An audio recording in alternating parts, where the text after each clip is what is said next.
ลิงค่าสายไฟพี่น้องลิงค่าสายไฟโอ้สายไฟของคอมัน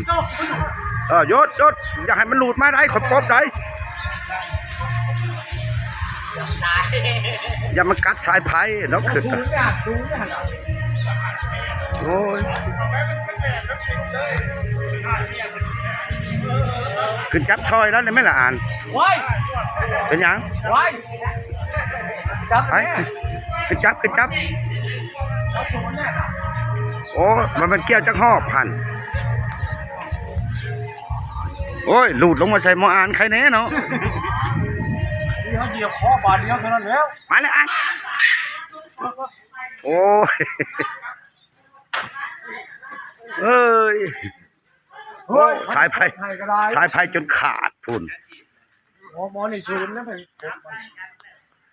ไปใส่หมอถามหากันได้สิเป็น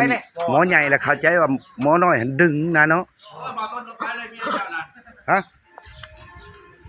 ก้นมันคือแดงแค่นั้นตัวนั้นตัวผู้ตัวแม่นี่อ่ะ